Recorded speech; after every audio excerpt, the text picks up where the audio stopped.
The 1960s and 70s had produced some of the most impressive physiques in all bodybuilding history. Many people will ask, myself included when I first started training, what did these guys do back then differently that bodybuilders are not doing today? And really, there's only three main variables to discuss when we're talking about Olympia caliber physiques. You have training, you have diet, and of course, if we're talking about enhanced bodybuilders or Mr. Olympia competitors, you have PEDs. Now, today, bodybuilders are obviously using much more anabolics. They're bigger, they're stronger, and they have more muscle than we've ever seen in history. And although nutrition has come a long way in the last 50 years, it's actually advanced much more so in the fat loss department. Muscle building nutrition has always been pretty basic, well understood, and well executed in bodybuilding. That leaves you with the third variable, training. Now, training, in my opinion, is by far the biggest differentiator in all of those three variables from then until now. And in my opinion, it's by far the most responsible for the differences in the physiques back then versus today. Many guys today will rely on the advancements in chemistry to start the muscle building process and then supplement that with training. Back then, training was the driver of muscle growth. And it wasn't uncommon, especially in the pre-contest periods before the biggest shows, including the Mr. Olympia contest, for guys to be in the gym 6 days per week at 3 to 4 hours at a time. That's something that I've spoken about many times before on this channel. The basic methods back then for competitors looking to build more muscle is to spend 3 to 5 days in the off season or their early years in bodybuilding, building the physique with basic foundational movements. And then, come pre-contest time, you get up to super high volume, 6 days per week training. But of course, there's always outliers to any method, this one included. And one of my personal favorite bodybuilders of all time, Sergio Oliva, had a slightly different twist on training, which we're going to discuss in a minute. But I really want to drive home this point. I don't personally believe that if Sergio were competing today, using the advancements in chemistry that bodybuilders are currently, and training using the currently accepted style of lifting, I don't think that his physique would be as impressive today as it was back then. I truly believe that it was the training that he performed that led to his success. His son is actually a great example. Sergio Oliva Jr., he's a phenomenal bodybuilder.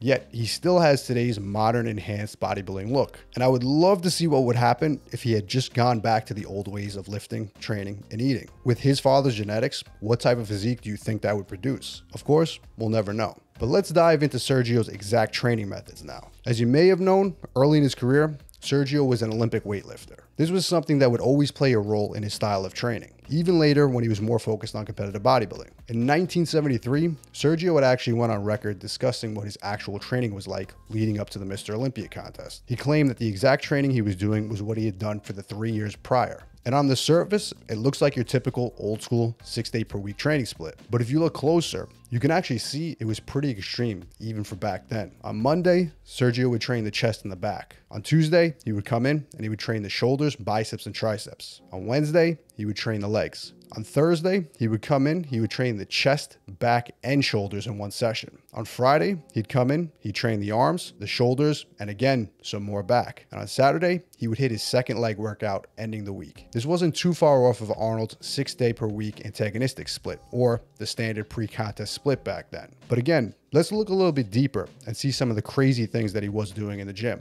On Monday, Sergio's first exercise would be 8 sets of flat bench, supersetting all of them with wide grip chins. One thing that Sergio would do that anybody who had seen him train back then would note, he did all of these sets back to back with 0 rest in between, even the supersets. He would literally do a set of bench, move right into a set of pull-ups, and then right back to the bench again, doing 8 sets of each with 0 rest in between. He'd then move on to dumbbell flies, working up to at least 80 pounds on the dumbbell. Again, this was in superset fashion, and this exercise he superset with bodyweight dips. Although this workout was pretty bare bones, as all he had access to was basic equipment back then. We're talking about racking up roughly 26 sets for the chest and back in one single workout, and that was just the first day of the week. On Tuesday, he started his workout with overhead press for 5 sets of 10. Then onto barbell curls, dumbbell curls, Scott curls with a barbell, Scott curls with a dumbbell, all done for 5 sets each of 5 to 10 repetitions. Then for triceps, he'd finish up with superset training again, starting with the seated tricep extension, superset with tricep press downs, all done for 5 sets each. That's about 35 working sets for the arm in one single workout. On Wednesday, he'd come back in the gym and he'd start his lower body workout by doing 10 sets of 50 on sit-ups, 5 sets of leg raises and side bends, and then onto heavy squats using a 5x5 method, finishing off the leg workout with 10 sets of calf raises. Again, extremely bare bones, and the only exercise he did for quads was barbell squats. Now, Thursday's where it would get a bit interesting. He would hit bench press for 7 sets of 5 reps, and then go right into a superset, hitting behind the neck press for 5x5, superset with a seated row for 5 sets of 10,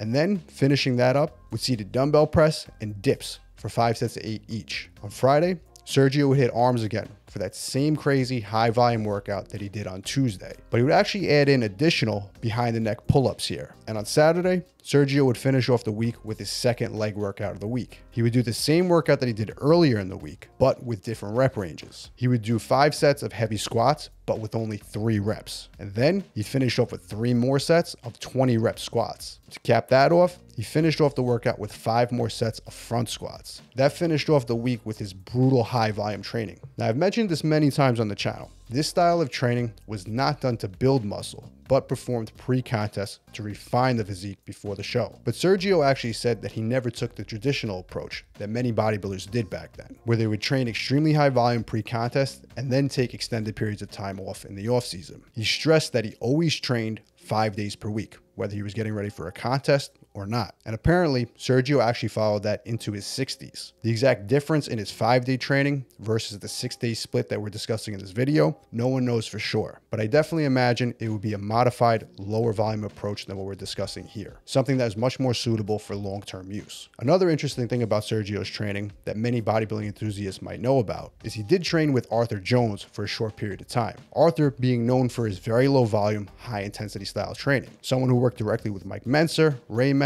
and Casey Viator, who all had huge success with his system of training. Now, Sergio was actually at his biggest while training under Jones, which personally I feel was due to the fact that when he temporarily scaled back the volume, his physique actually filled out as a result, as higher volume training absolutely builds muscle, but it can also burn through excessive amounts of muscle glycogen for energy. And one thing he stated, which I found extremely insightful about his training, was that even after he finished training with Jones, Sergio had gone back to his old style of training. Since he was temporarily staying with Jones, and they were training exclusively on Nautilus equipment, when he got back home, he no longer had access to these machines and just the free weights. He said during this time, he actually went back to much higher volume training because he didn't have machines to go to failure on, and training with barbells and dumbbells worked much better for high volume, and that they weren't ideal for training to failure. This is the same style of training that I generally recommend for most guys who want to build more muscle. Basic compound movements done religiously over time with high volumes. The basics have been around forever, and they've been tried and true to work for some of the most impressive physiques of all time. If you're not already focusing your training on these methods, and you're looking to gain more mass,